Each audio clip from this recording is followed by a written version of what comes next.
beloved in the Christian church, and our other fellow Christian denominations like Baptist, Methodist, Episcopalian, um, Pentecostal, Catholic. This Sabbath school lesson for the Seventh Day Adventist Church is dealing with American prophecy. Well, this talk I'm about to do today delves into the issue of American prophecy. Now, look at Revelation chapter 13.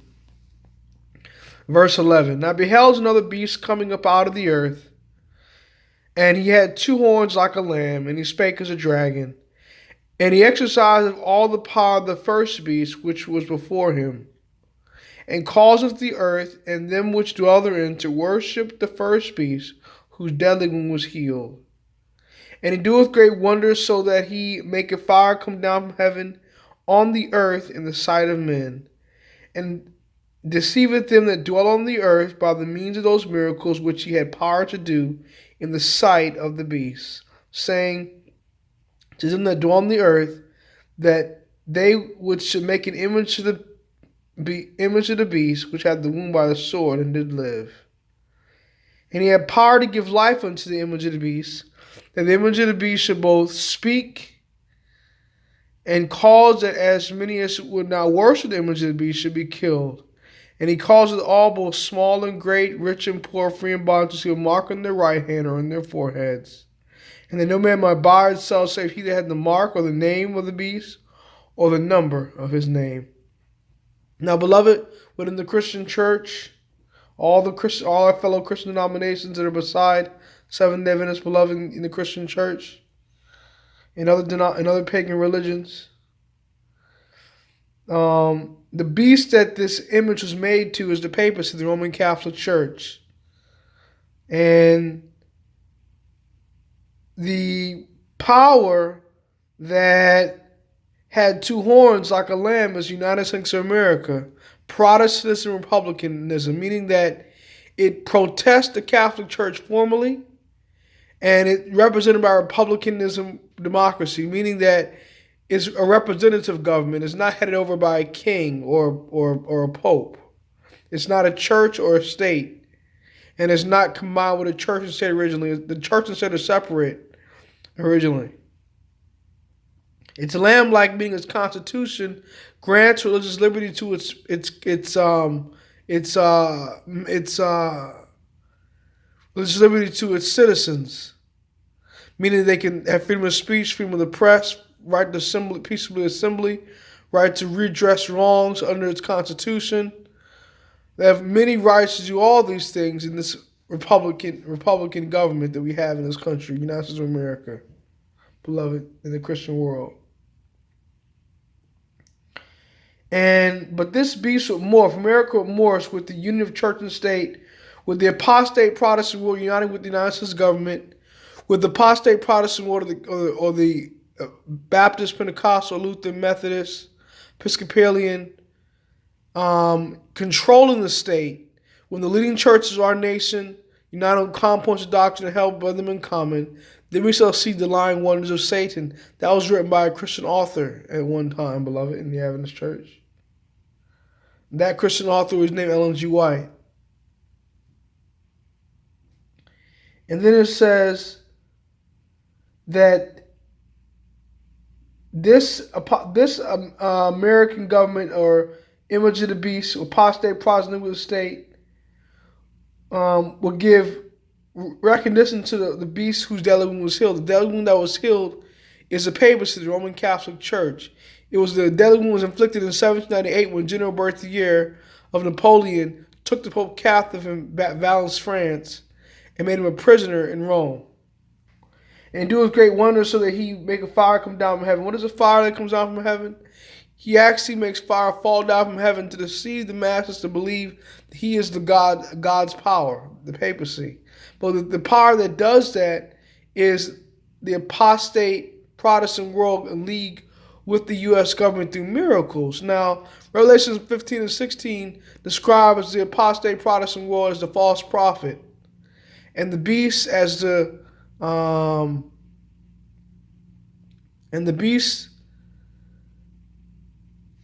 Revelation 15 and 16 calls The false prophet is the apostate Protestant world in league with the state.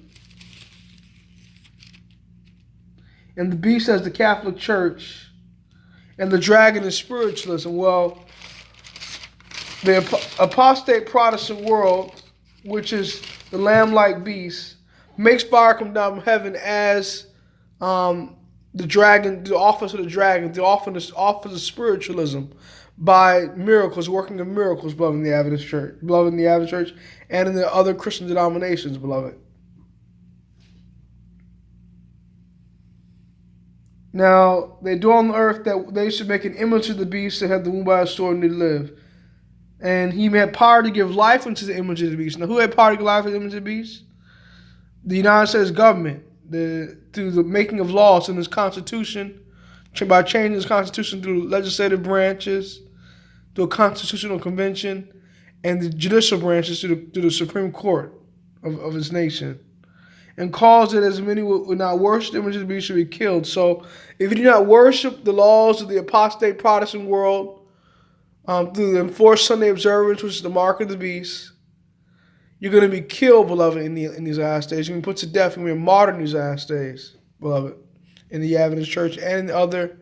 I'm talking specifically to Adventists now because Adventists know that when they decide not to worship on the first of the week, they're going to be killed. I'm talking to Christians, other Christian denominations as well, because if you do not worship the image of the beast, you're going to be put to death. You're going to be killed in these last days. And he causeth all. He causeth all,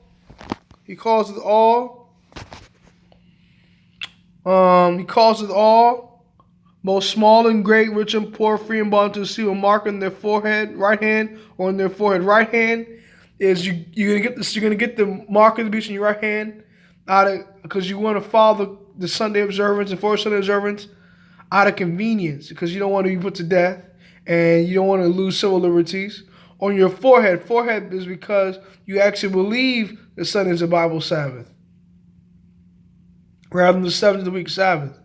And that no man might buy or sell save he that had the mark or the name of the beast or the number of his name. So in these last days, they're going to restrict you from buying and selling food and gas and different things like that because of the Sunday law in these last days, beloved in the Adventist Church. So we need to be aware that in these last days we're ready for God's soon coming so that we're not put to death in his last days by the enforced Sunday observance. We need to flee to the mountains if we're going to protect ourselves from being put to death, or flee to the country, to the mountains, beloved in the Adventist Church. We can build character.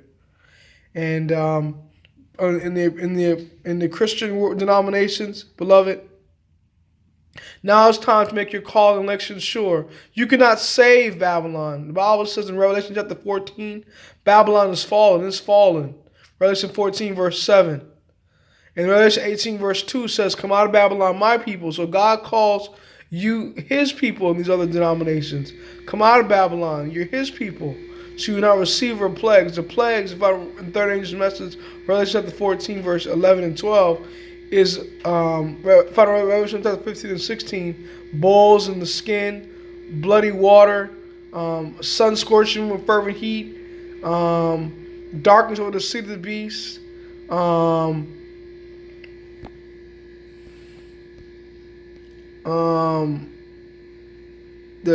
Ezekiel chapter 89 with the destruction of the false teachers of the apostate Protestant ministers, or even the apostate Adventist ministers teaching false doctrine, being destroyed by their membership. These are the plagues, the seven last plagues, beloved, in the Christian denomination. So save yourself. Come out of Babylon. Don't receive these seven last plagues. Receive the seal of God so you can be saved for these last days. Follow the health message. Get off of pork and shrimp and lobster and alcohol and tobacco to my brothers in other denominations. And my brothers in the Adventist Church, get off cheese and chicken and beef and live the message that God has given us in these last days. Maranatha.